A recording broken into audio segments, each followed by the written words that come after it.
Hi, I'm Mike Etherington-Smith. I'm the course designer here at the 2025 Longines International Horse Trials, and we're going to go around the 5-star track. Turned the courses round this year, and the 5-star I thought was a little on the soft side last year, so I've increased the intensity and asked a little bit more of the riders. So here we go.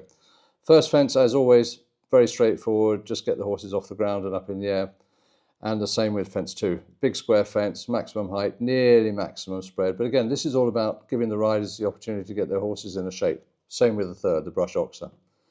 Coming this way round, with the water jump, the first water, the Longines water, comes quite early. It's a bit of a dull run through the trees here, but it's out of sight of anybody, so I don't put any fences up here. And then you come over the hill and down here to this big coupe with nearly a maximum drop. The maximum drop is 2 meters.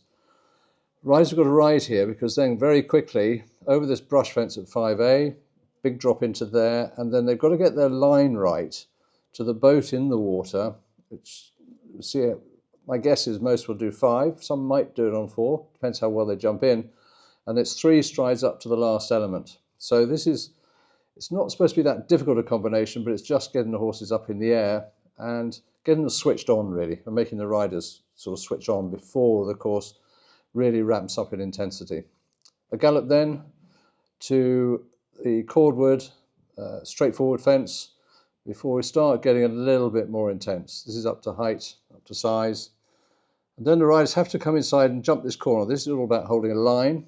They'll kick themselves if they have a run out before the main arena. Tricky fence this. Jump a big maximum frangible oxer, maximum height, maximum top spread, and then 2 angle brush fences with water trays underneath. This is a moving one. You've got to commit to this. Not easy and very, very easy to have a run out. However, the guys nowadays, they're very, very good at jumping these fences. I put the water trays under there just to add a little bit more interest. On then, back out into the countryside. Next mim fence, big hedge, really run and jump fence. Riders need to respect it though. Before we jump these 2 angled logs at 10AB, they're offsets. I had them last year. It's a moving 2 strides. They jump well, and it's just using the terrain that we've got there. Then we head into the atmosphere of the Messmer water. A lot of spectators, a lot of atmosphere. And the quick route here, frangible rail with a bit of a drop going in, and then this is all about the line. Horses have got to be neat and athletic. Then it goes round the small trees there to line up to jump this triple brush straight. We're seeing it not at its best. It's been finished off since then. And then very quickly onto this narrow box at the top of the slope coming out of the water.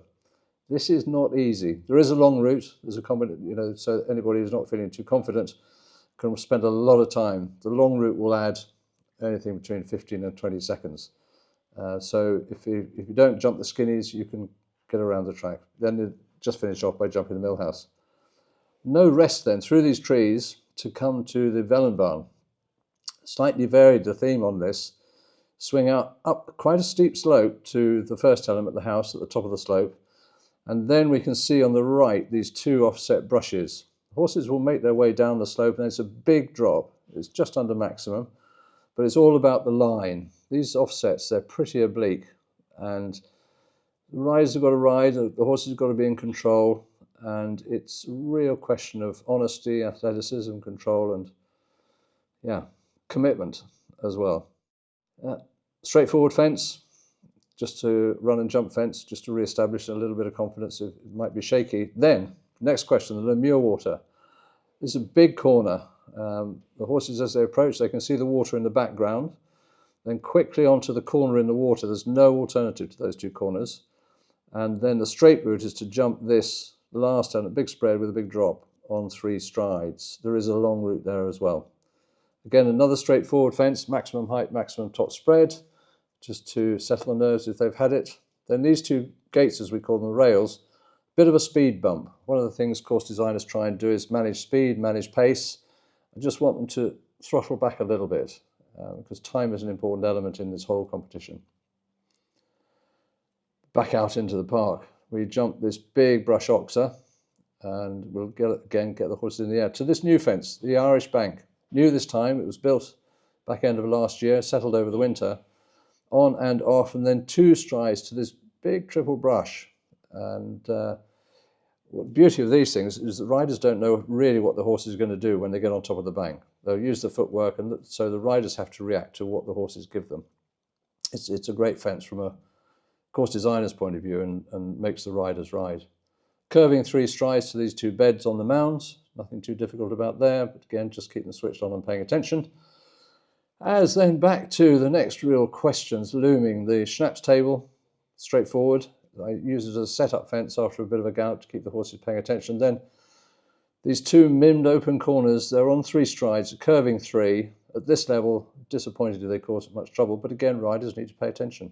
It's all part of the intensity of the job.